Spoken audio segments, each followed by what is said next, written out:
Merci, Monsieur le ministre. La parole est à Monsieur Didier Quentin. Merci, Monsieur le Président. Ma question s'adressait à Monsieur le Premier ministre. Exiger de ses partenaires européens de mieux prendre en compte les intérêts britanniques, la requête du Royaume-Uni n'est pas nouvelle. Mais pourquoi nous, Français, nous n'osons pas, je dis bien nous n'osons pas, porter plus haut nos intérêts à Bruxelles? Et je rappelle la belle devise des SAS anglais, qui ose gagne. À titre d'exemple, la France prévoit de contribuer à hauteur de 23,4 milliards d'euros au fonctionnement de l'Union. C'est dire que chaque jour, la France dépense 65 millions d'euros à Bruxelles. Or, nous constatons que la France bénéficie seulement de 13,5 milliards en retour de l'Union européenne. Nous sommes donc contributeurs nets à l'Union européenne pour 10 milliards d'euros. Mais alors, pourquoi sommes-nous le seul pays contributeur net qui se refuse, avec obstination, à mettre ce sujet sur la table, quand même l'Allemagne a obtenu un rabais sur sa contribution? Mais il y a plus grave, si la France ne bénéficie d'aucun rabais, elle paie celui des autres.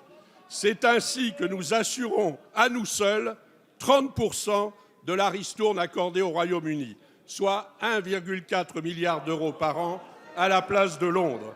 C'est un peu comme si votre voisin bénéficiait d'une baisse d'impôt et qu'en plus, il obtenait que vous la preniez en charge.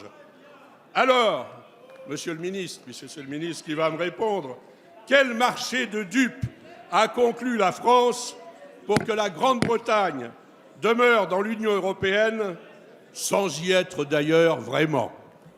Merci. La parole est à Monsieur Harlem Désir, secrétaire d'État chargé des Affaires européennes.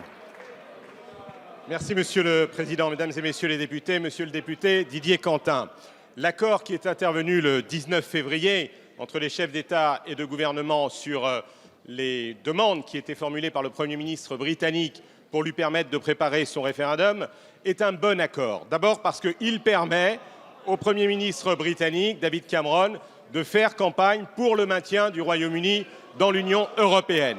Or, je crois que l'Europe a besoin d'unité. On écoute la réponse. On écoute la réponse. Une dislocation et qu'elle a besoin, face aux grands défis auxquels elle est confrontée, la crise des réfugiés, la crise du terrorisme, les enjeux de la croissance, de maintenir effectivement sa cohésion. Deuxièmement, parce que cet accord a été obtenu sans qu'aucune des concessions qui pouvaient mettre en danger notre conception de l'Europe ne soit devenue réalité. Toutes les lignes rouges qui avaient été fixées par le Président de la République ont été respectées. Pas de révision des traités, pas de droit de veto ni de concession sur l'intégration de la zone euro et sur la régulation des marchés financiers et défense du principe de la liberté de circulation, donc de la citoyenneté européenne. Nous souhaitons donc que le Royaume-Uni puisse rester dans l'Union européenne. C'est ce qui a été réaffirmé lors du sommet franco-britannique à Amiens. Nous avons de très nombreuses coopérations avec le Royaume-Uni en matière de défense, en matière d'énergie, en matière de politique industrielle et évidemment en matière de politique extérieure.